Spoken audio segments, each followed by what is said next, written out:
एक सुंदर गांव में एक बुद्धिमान नारी रहती थी। उसका नाम था लीला। वह गांव की सभी समस्याओं का समाधान निकालती थी और लोगों की मदद करती थी। गांव के लोग उसे बहुत सम्मान देते थे। एक दिन गांव में एक प्रसिद्ध ऋषि आए। उनका नाम था आनंद। ऋषि ने गांव में शांति और प्रसन्नता देखकर लीला की प्रशंसा की। उन्होंने कहा, हे लीला, तुमने इस गांव को बहुत खुशहाल बनाया है। तुम्हारी बुद्धि और करुणा से लोग बहुत लाभान्वित हुए हैं। लीला ने विनम्रता से कहा, महात्मा, यह मेरा कोई विशेष गुण नहीं है। मैंने भी जीवन में बहुत संघर्ष किया है। मैंने देखा है कि दुख और सुख जीवन का हिस्सा है। हमें इन दोनों का सामना करने की शक्ति होनी चाहिए। ऋषि ने कहा, तुम्हारी बात सही है लीला। जीवन में उतार चढ़ाव आते रहते हैं। महत्वपूर्ण यह है कि हम इन परिस्थितियों से कैसे निपटते हैं। हमें धैर्य और शांति बनाए रखनी चाहिए। लीला ने पूछा, महात्मा, आप जीवन में क्या सीखे हैं? ऋषि ने मुस्कुराते हुए कहा, मैंने सीखा है कि क्रोध और लोभ मन को अंधा बना देते हैं। हमें इनसे दूर रहना चाहिए।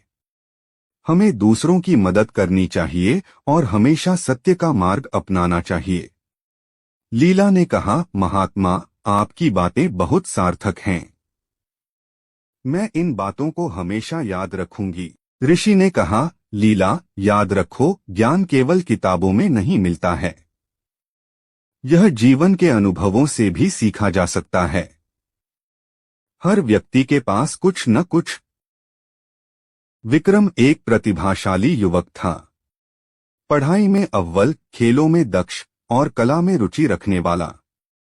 लेकिन जीवन ने उसके साथ एक ऐसा खेल खेला कि वह धीरे धीरे खुद को ही भूलने लगा। सब कुछ एक दिन में ही बदल गया। एक सड़क दुर्घटना ने उसके माता पिता को छीन लिया। अकेलापन उसे घेरने लगा। घर जो कभी खुशियों का घर था, अब एक खालीपन सा लगने लगा। दोस्तों के साथ खेलने का मन नहीं करता था। पढ़ाई में मन नहीं लगता था। दुनिया से कटने लगा। दिन भर अपने कमरे में बंद रहता। खिड़की से बाहर झांकता, लेकिन दुनिया धुंधली सी दिखती। लोग आते जाते, हंसते खेलते, लेकिन उसके लिए सब कुछ बेजान सा लगता। खाने पीने में भी रुचि नहीं रही। शरीर दुर्बल होता जा रहा था। एक दिन उसके पड़ोसी ने उसे देखा। उनकी चिंता बढ़ गई। उन्होंने समझाया, विक्रम, इस तरह से जीवन व्यर्थ नहीं जाएगा। तुम्हारे माता पिता भी यही चाहते होंगे कि तुम खुश रहो। विक्रम ने सिर झुका लिया। उसे पता था कि वह गलत कर रहा है, लेकिन खुद को संभाल नहीं पा रहा था। पड़ोसी ने उसे एक पुस्तकालय में ले गए। वहां किताबों की दुनिया ने उसे एक नया रास्ता दिखाया। उसने साहित्य पढ़ना शुरू किया। कवियों की रचनाओं ने उसके मन को छुआ। लेखकों के विचारों ने उसे सोचने पर मजबूर किया। धीरे धीरे उसे जीवन का एक नया अर्थ दिखने लगा। उसने महसूस किया कि वह अकेला नहीं है। दुनिया में भी ऐसे लोग हैं जिन्होंने दुख झेले हैं, लेकिन उन्होंने जीवन से हार नहीं मानी।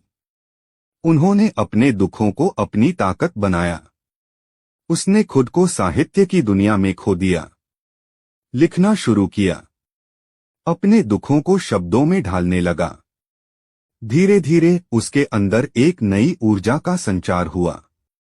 उसने सोचा, मेरे माता पिता चाहते होंगे कि मैं कुछ करूं। मैं अपने जीवन को सार्थक बनाऊं। उसने एक साहित्यिक संस्था बनाई। युवाओं को लेखन के लिए प्रोत्साहित किया। उनकी प्रतिभा को निखारा। धीरे धीरे वह फिर से उसी विक्रम बन गया जो कभी हुआ करता था।